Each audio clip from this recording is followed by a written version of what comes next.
All right, guys, welcome to the show. Good to have you all here with some drinks. Jesse, let's start with you. We'll do everyone's introduction, a couple of lines. Let's go. Okay, my intro in a couple of lines is my name is Jesse Vida.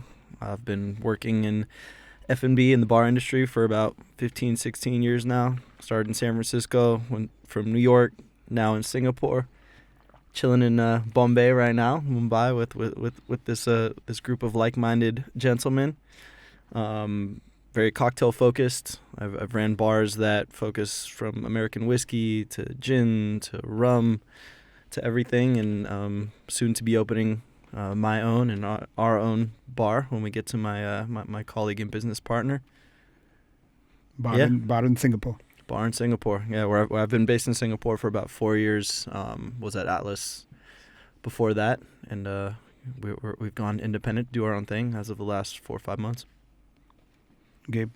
Hey, Gabriel Lowe. Been working in bars, restaurants since I was old enough to. Before I was old enough to. Started in San Francisco, worked a bit in South America, Thailand for the last few years, and now I've moved to Singapore, where Jesse and I are opening our flagship bar called Cat Bite Club. Can't forget to plug that there. Always. Cat Bite plug. And happy to be getting to see the amazing cocktail scene out in India for the first time on this trip, and gracious to be here on this podcast discussing what we love. So, hey, I'm Somanna, and I'm the founder and CEO of the Soul Company. We do food events and experiences across the country, and hopefully outside the country too soon. We bring down some of the best bars and restaurants from across India and outside. We had the fortune to bring down Jesse and Gabe from Singapore for the last couple of days. It's been 3 years of doing what we do, and hopefully be doing a lot more of this in the coming months. And great. How's the experience been in India, though? You guys have been here for 3-4 days?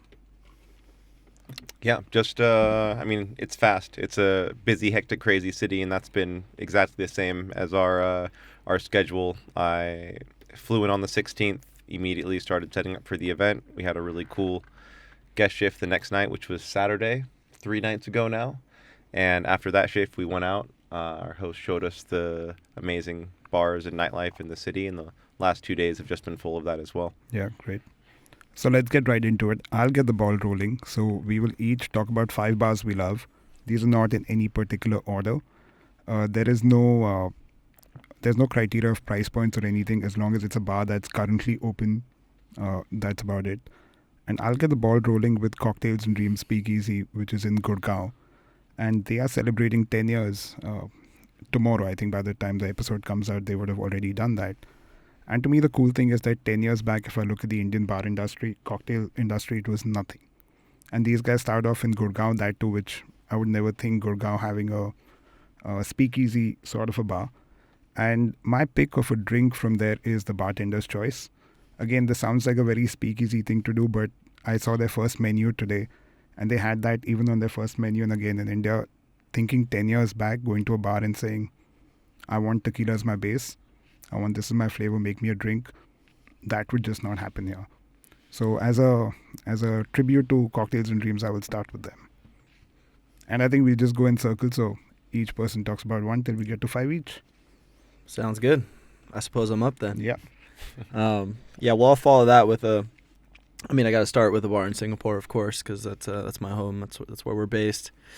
I'm going to go with 28 Hong Kong Street. Which is also a trailblazing, cocktail bar, not only in Singapore, but for Asia in general. 28 has, for me, always been a special place because, Proof and Company and that group are the ones who engaged me to come out to Singapore, and also ended up bringing Gabe out as well. But the bar itself has just always felt super comfortable. I've always felt very at home there. The service is super warm.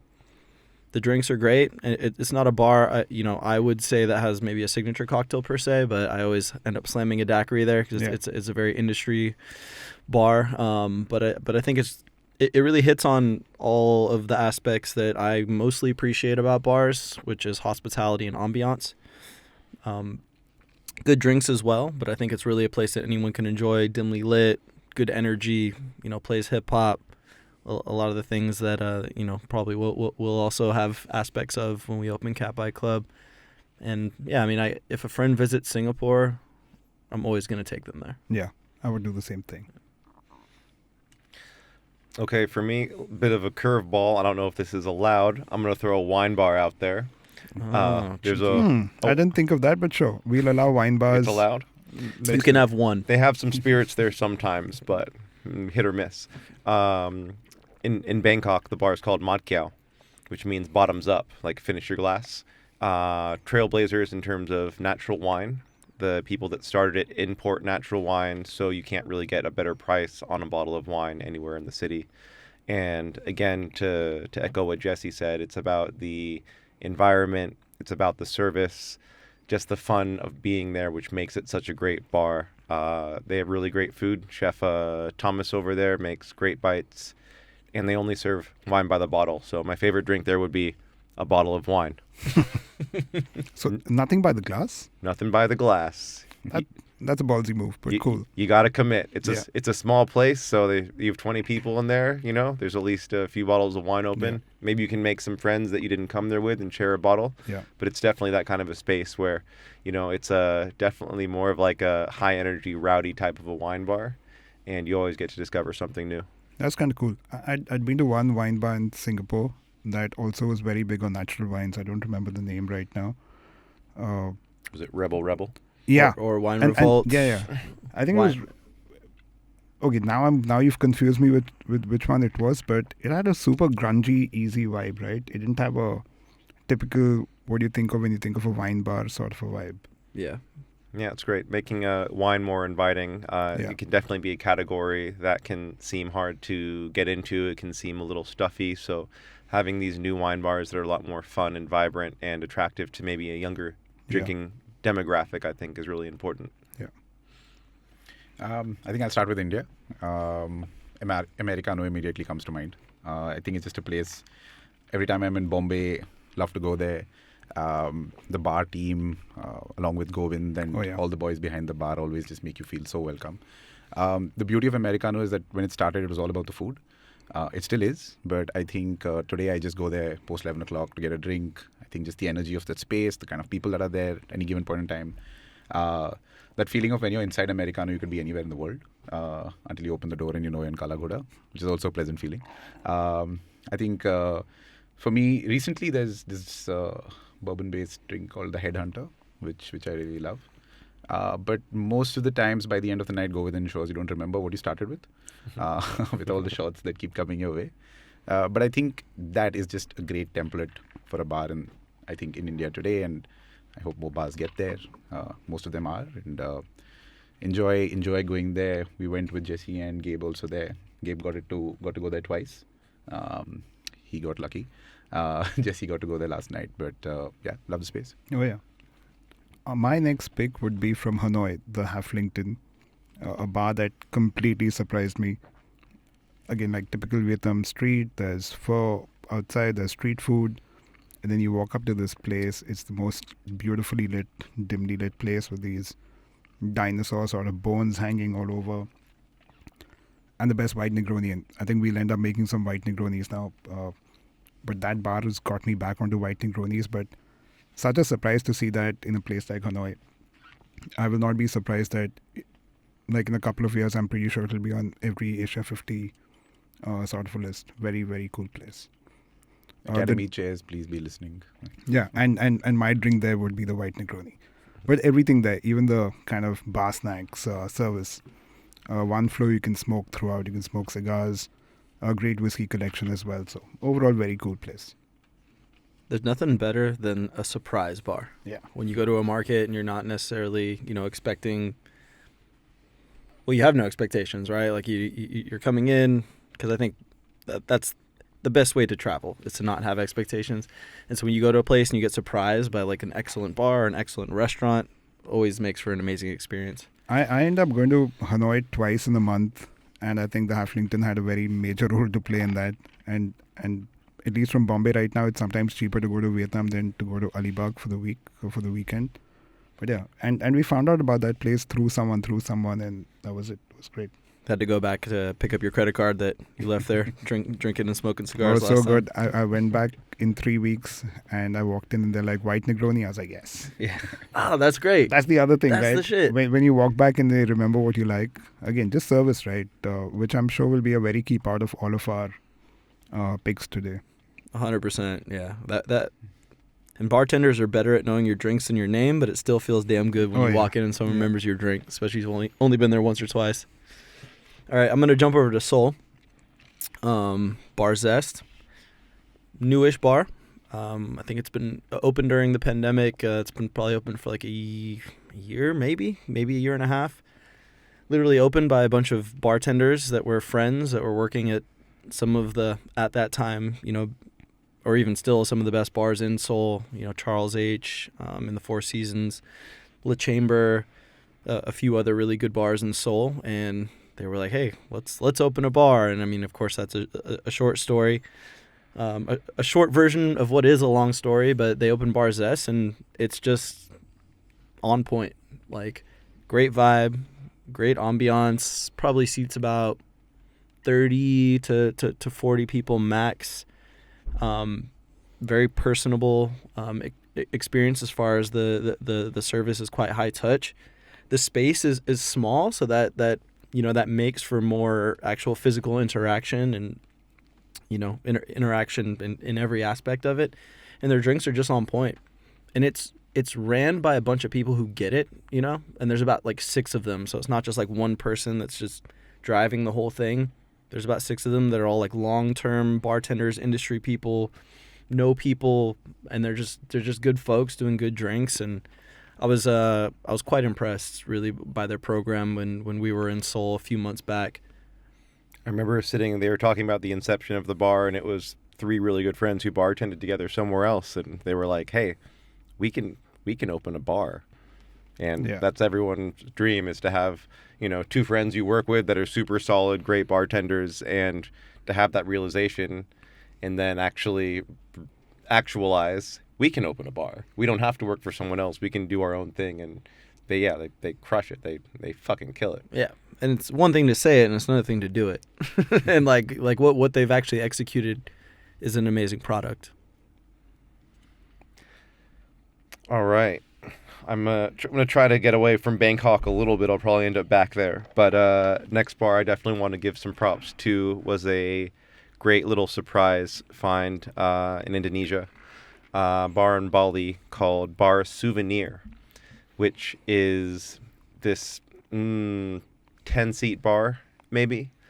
Right on the edge. I believe it's still in Seminyak. Don't quote me on that. If not, it's in the neighboring neighborhood. But super small, great bar, good booze selection, hard spirits and wine, great small cocktail program, and just exactly the kind of place that you want to go for a cozy night with some friends. It's not the place you go to rage or to pick up chicks. It's where you want to go with like a few people that you want to have a conversation with and just drink good spirits and maybe interact with the bartender a little bit who's going to be knowledgeable. And again, just a fantastic atmosphere, and it's just a totally surprising place that you wouldn't expect to find there. How's the scene in Indonesia though for bars? It's growing. I haven't been all over, so I can't really speak to it as a whole. But it's definitely. People there that are bartending are loving what they do. There's a long history. It's not like it's a brand new bar scene.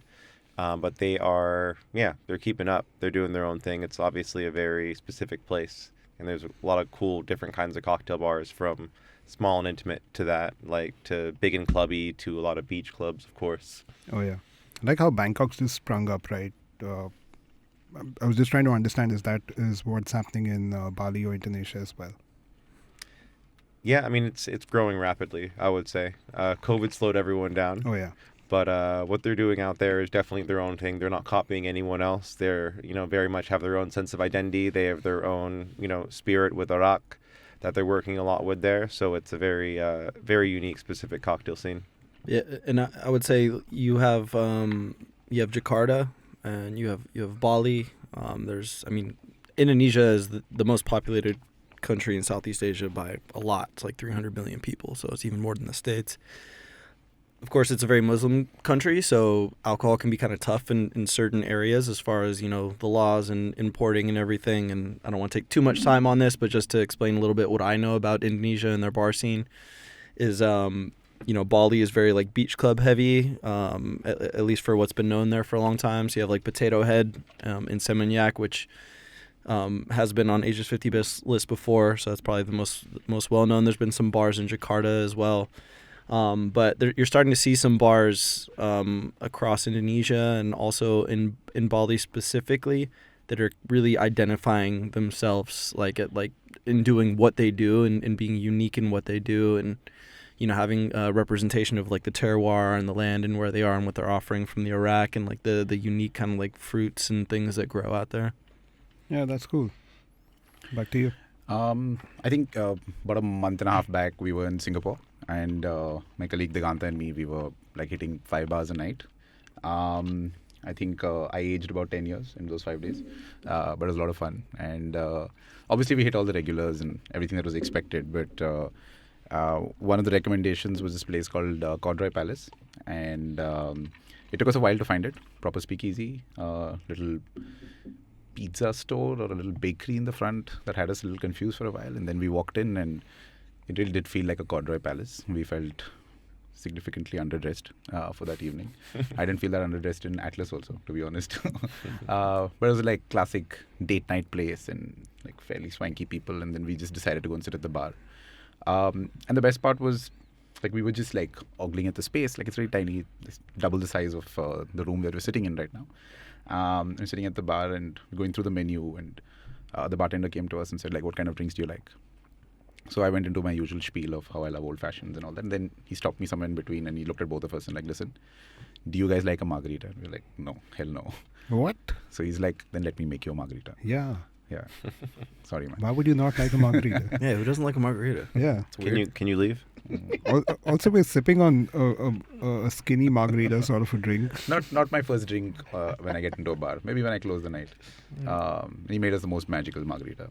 And I think the fact that a bartender looked us in the eye and said, listen, I'm going to give you something that you may not generally choose to have, shows confidence, shows this sense of, hey, listen, I'm going to tell you what our bar does no matter what. And we had a great time. It was sad that we had planned to just drink one cocktail in every bar so that we could survive the night. Also survive the economy of Singapore. But really special place for everyone who kind of manages to find it. I think they should go. I hope this doesn't cause too many people to go there. But yeah, that little hole in the wall that is beautiful in Singapore. I'm going to circle back to India, and I will pick Hoots, Delhi. So Hoots at Perch on the first floor, like now they've made it public and all, but for the longest time, I think it was about 100, 120 people who knew about it. Legit speakeasy in that sense. It's actually surprising how still a lot of people don't know about it, which was the charm of it. But dimly lit place, they had a proper fireplace. You could smoke a cigar there. 2 bartenders in suits making drinks. I think 8 or 10 cocktail menu. That was about it. And it's still great. For me, cocktail number 6 from there, I think that's a tequila, coriander sort of a drink. Like a picante, but not like a picante. Really, really nice place. You can just hang out, get drinks with friends. Can be a date night spot. It's super easy and open till late. Yeah. When they were not that officially open, like not that publicly open, there would be times we would be there till 4 or 5. Yeah. And then we would go get parathas with those guys in the morning. And great music also. Oh yeah, great music. Vinyls. Vinyls. Yeah, easy. Like again, that typical.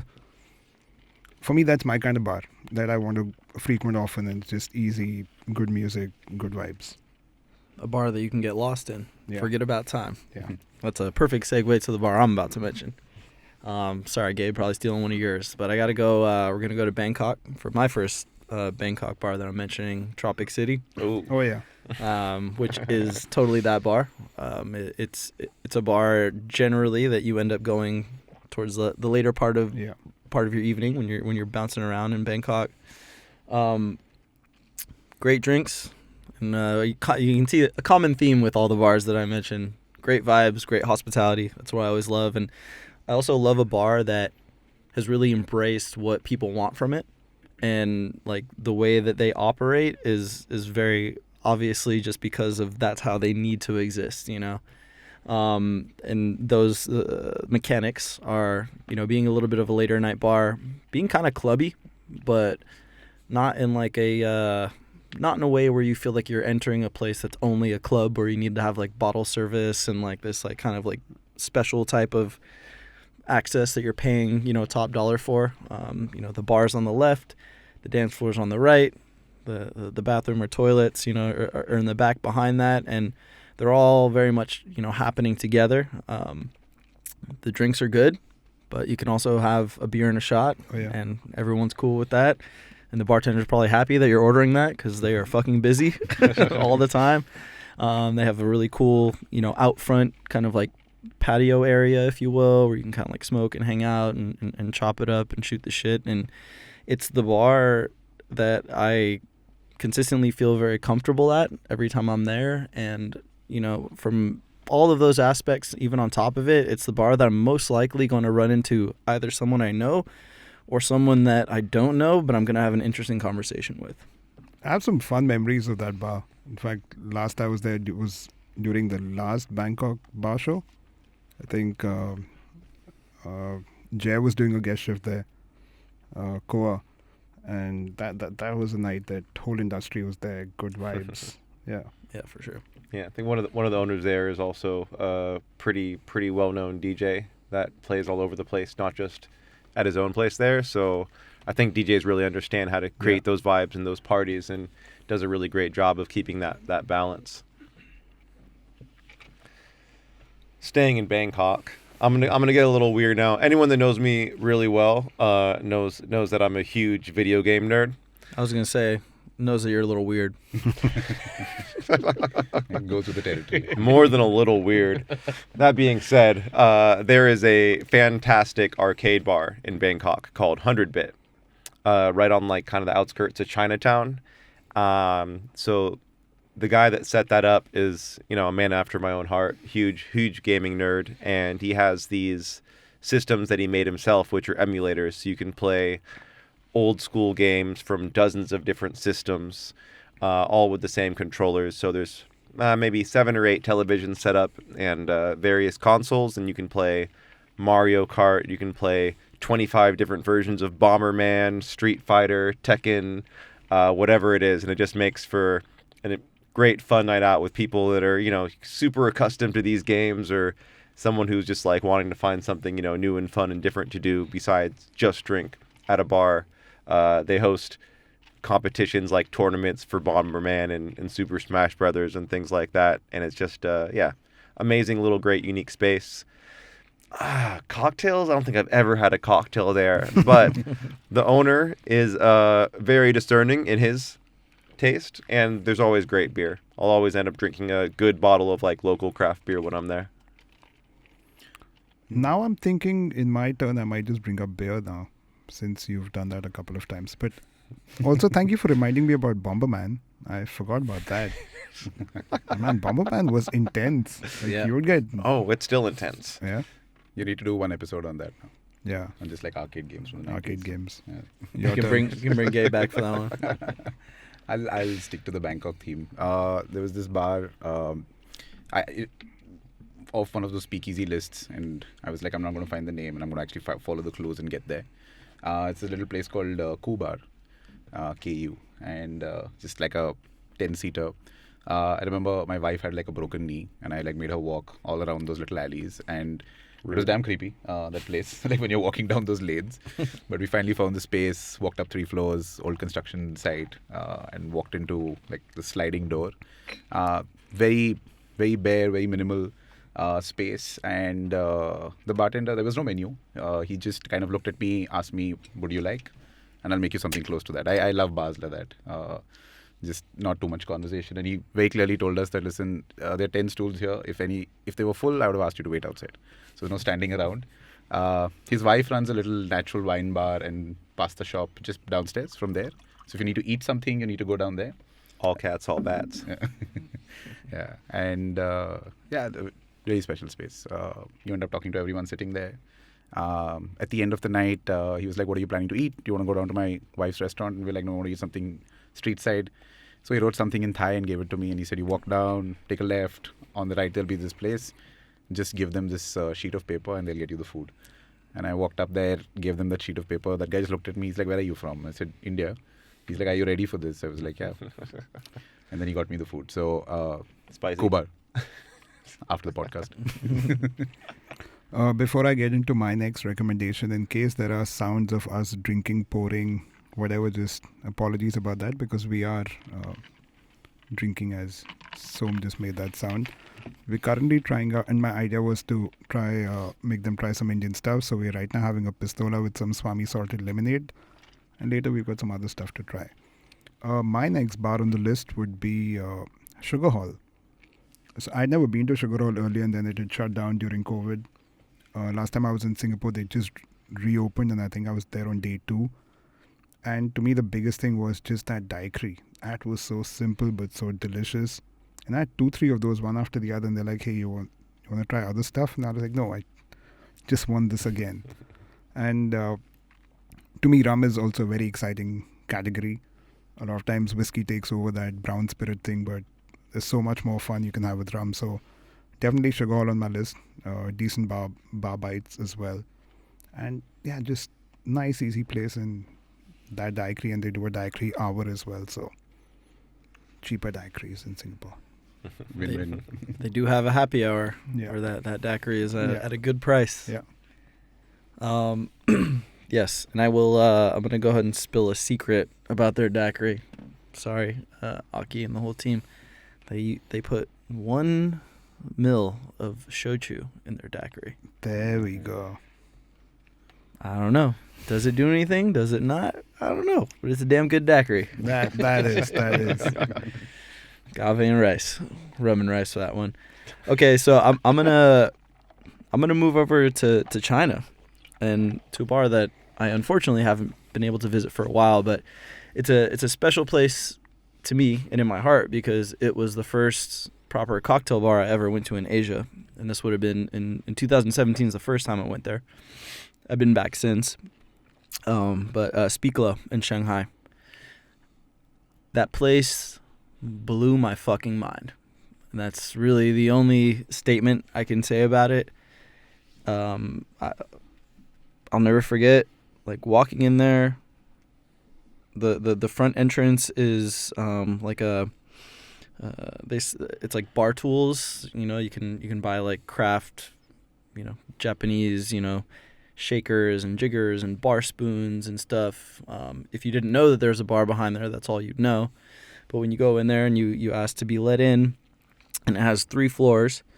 The first floor is where the bar tool shop is. The second floor is kind of like the more kind of like, fun, vibey cocktail bar, but proper cocktails, proper cocktail bar ambiance. And then the third floor is just like a little bit more refined, seated type of cocktail experience, but just like the drinks are on point, the service is on point.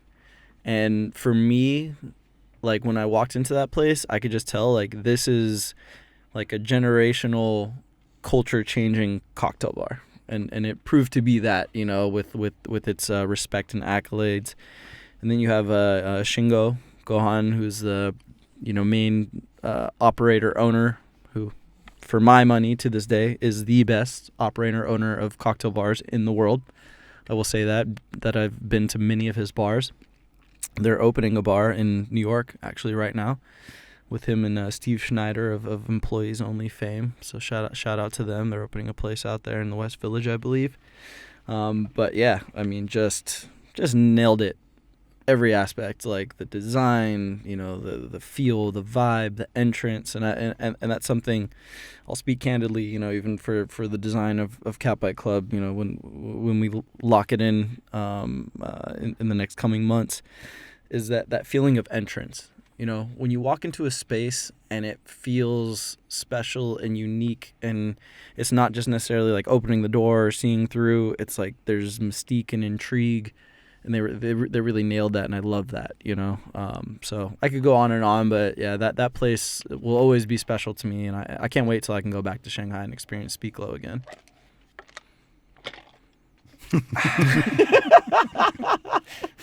I'm almost drunk. Any time today. I'm just gonna have a quick swig of tequila. That's that sound you're hearing now. Tequila. Just to touch back on the Pistola, because we talked about it for a second. Not tequila, technically. Exactly what I was about to say.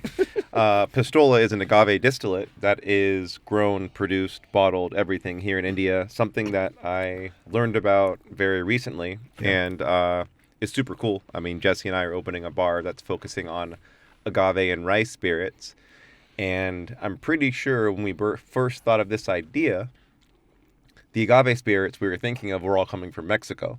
True. We didn't know about agave spirits that were being produced anywhere else in the world. So super exciting to recently learn about and now taste and learn more about this Indian agave spirit. In fact, this bottle is one of the 1800 bottles that survived a fire they had in the warehouse. So, that's a special bottle as well. Minus 0.5 tonight. We appreciate it. No, my pleasure. So, I mean... The whole idea is to...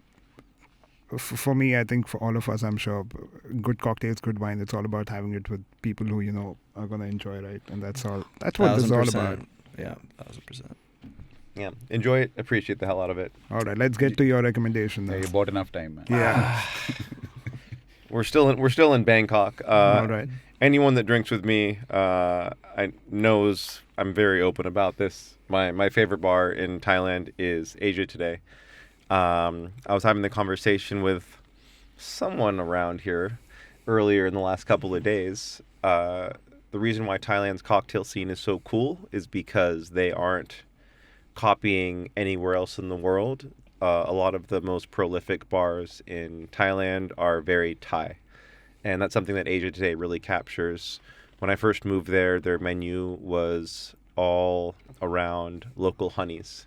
So they had different cocktails that were made with different styles of honey, and they went as far as to do honey tastings for you when you came into the bar. They would say, oh, this honey is made by these crazy killer bees at super high altitudes, and we can only actually, get this many liters of it per year.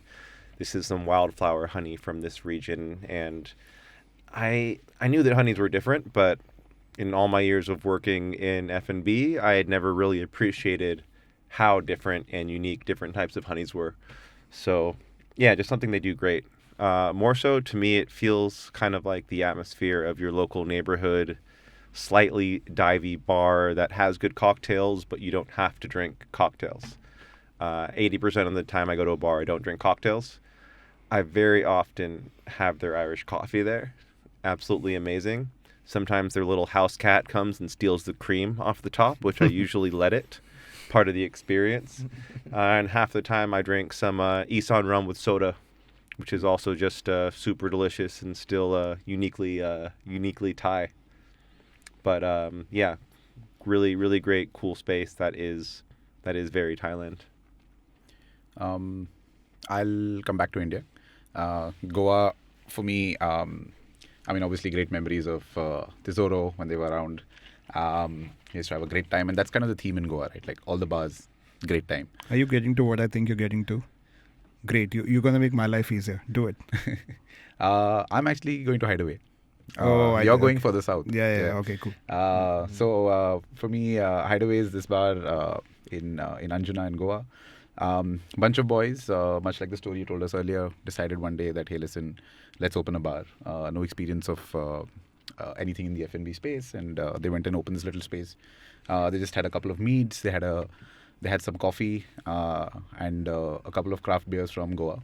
First time when I went there, and I asked them why such a small selection. Every other place has everything, and they were like, these are the things we like. We don't like most of the things, so this is the stuff that we like, and you will drink that. And I love that, and I was like, I'm coming back here every year. And it's a dramatically different place from 2019 when I first went there. Today, Hideaway, I can imagine it being at least on many lists very soon. But Aditya, who's behind the bar, and the entire team out there, great energy. They have some of the best gigs, I think, in the country out there. They managed to figure out musical talent from across the world most of the time you never heard of. And it's the only place post-pandemic also that is always packed. It always has a great crowd. They've got a great repeat audience.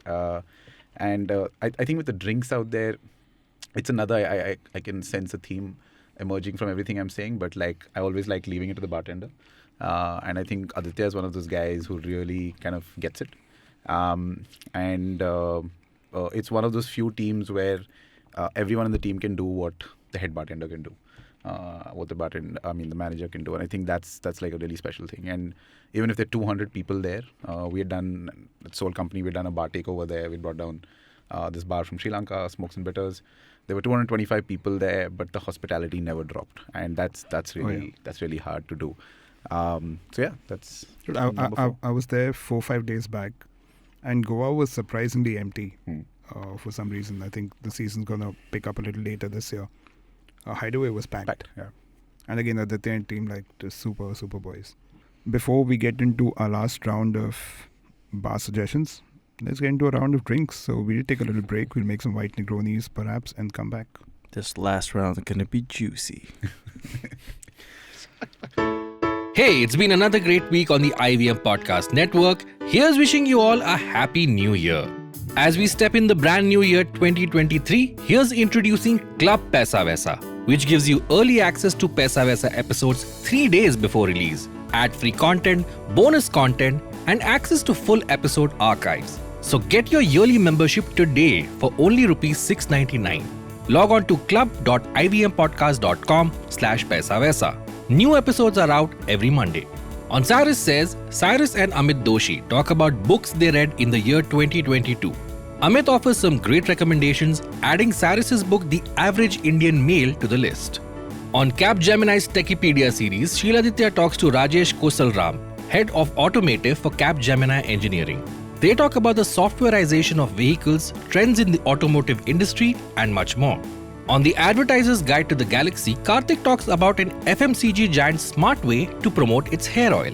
And on Has It Aged Well, me and Urjita are joined by comedian Siddharth Dudeja to break down the 1997 suspense thriller Gupt and how well it holds up. New episodes are available on the IVM Pop channel. Once again, don't forget to visit our merch store on ivmpodcast.com. We have some exciting stuff for you. Follow us on social media via IVM Podcast on Twitter, Facebook, Instagram, and LinkedIn. If you like our shows, please spread the word. Tell your friends and don't forget to rate and review them wherever you're listening to them. You can also find our shows on youtube.com/IVM Podcasts. And finally, we would like to thank our sponsors this week, Capgemini and HDFC Mutual Fund. Thank you for making this possible. All right, we are back with some white Delish. Negronis and getting into our last round of recommendations, places we like to drink. And I will go back to Singapore. And I'll pick a beer place this time because Gabe's done that a couple of times already. Smith Street Taps in the hawker market at Chinatown. Top class beers. They also run Mikkeller there. So the fact that you have all of those beers and Mikkeller on tap at a food court, just so good. You can just get local food. Beers are still expensive though. It's not like beers are any cheaper than anywhere else. Singapore is expensive. Yeah. So The alcohol tax gets you. So you're still paying $20 to $25 a beer. But man, that collection is so good. And again, great place to go with friends. Just chill, easy. No hang-up sort of a situation. Eat whatever you want to eat from the food court. That's it. That's a good one. That's a good one. I'm going to head to Hong Kong. Another bar that for me was a very special experience. Not in an over the top way, like not because they gave me some, super extra special treatment or anything like that, but it was just like I enjoyed the vibe and the ambiance and the offerings. It's no secret that I'm a huge lover of agave. So I knew when I was in Hong Kong I had to check out Koa. I went to Koa and I had such a good time there that for the 2.5 days I was in Hong Kong, I went back to Koa again the next day. Like, not because anyone was begging me to do so, just because I love the experience of that bar. And I think I've actually seen this come up a couple of times, and we're kind of bouncing around here, that some of these bars we've repeated, and I think there's something I mean, I suppose it's obvious that there's something to be said about that, right? And usually what brings you back to a place is, one of a few things, some kind of a connection with the staff or the people working there, something that they make that's just fucking great. Oh, yeah. Like a specific drink or a specific food item, or just like the vibe and ambiance that you want to be back in it, And for me, Koa, like the drinks were awesome. The spirit selection was cool. The story was really engaging. And it's just like a bar that I could sit there and have drinks at for a very long time. They've got like candles in all the corners. It probably like the bar itself is quaint. It seats maybe about 6 to 8 people at the most. There's tables around that might seat another, 20 people or so, and then you have to like follow the candles to like the bathroom around the corner, and it's just for anyone that doesn't know, they were the number 1 bar in Asia for Asia's 50 best the last 2 years in a row. I think number 1 Asian world's 50 best, the last year. But they're not, an extravagant hotel bar. They're not a place that has this like massive budget that's like pushing out all this like marketing and PR. Like, it's just a fucking good bar, and super passionate people. Jay, of course, and the whole team. Yeah. And Jenny, like the kind of, and I think with them, the moment they also realize that you're really into agave, they'll also like make sure you try this and you try this and you try this. And good margaritas, so since good on my margarita. list. Even though you hate margaritas. Not anymore. Not anymore. I hope not. But no, yeah. But yeah, 100%. And I think also I would encourage anyone listening to this podcast, if this is not already your common practice, if you have the opportunity to go to any of these bars that we mentioned or any great cocktail bar, worth its salt and sand. Tell them Jesse sent you. Yeah. You get a free drink. Yeah. Or pay double. No, but sit at the bar. Engage with the bartender. yeah, Like that's how you will reach these experiences that we're all talking about. Because like when you sit down and you have good manners and you just speak and enjoy the experience, like the bartender's gonna love that and engage with you. And not only are you gonna get the best experience at that bar, but they're also gonna send you to all the other bars that offer a great experience. And then welcome to the club. what about buying Fernet? 2 shots of Fernet to start the night. 1 for you, 1 for your bartender. Where's the Fernet in India? I keep trying to find it. We do get now in Gurgaon. We do. It's the only place. Otherwise, it's closeted everywhere else. And Gurgaon's damn cheap. 2,000 rupees for a liter of Fernet. That should be a separate podcast. How to get the best service when you go Yeah. out. That's little secrets, and definitely, sit at the bar, engage, be polite, wait your turn. You may not want to give that out because then everyone will be doing that at the bar and it'll get suffocating for you guys. So If everyone's if everyone's buying you Fernet shots, then it's being a great guest, waiting their turn, being polite, tipping well, Then the world would be a better place. mission fucking accomplished. All right, Gabe, what do you got for us? All right, I gotta show some love to the place that showed us a whole lot of love when we were down in Seoul, which is Toki Bar inside the Rice Hotel in Seoul, Korea. Jesse and I did guest shift there back in early September, I believe it was. And that bar is where you'll find all the industry in Seoul late night. They serve food and drinks until 6 a.m. every night, which is a good and a bad thing. It's like, oh, should we go to sleep or should we go have a burger and keep drinking for a couple of hours? And I got to tell you, the burger is fantastic. Definitely go have the burger.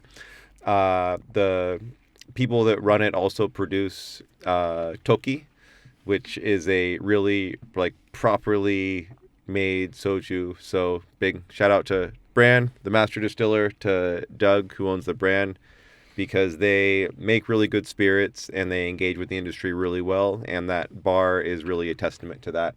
You go to that bar and you have good booze. You have all the bartenders that are making good booze at other places, hanging out and coming together at one place for that late night, like after the shift. Let's relax and have a drink that someone else makes us. And those places are just so necessary for people in our industry that work till 2, 3 in the morning on a regular basis. There's not always like a nice place you can go and then receive that same hospitality you've been giving all night, back towards you. So yeah, got to give some props to them. That's that late night, 6 a.m. Early morning. Woo.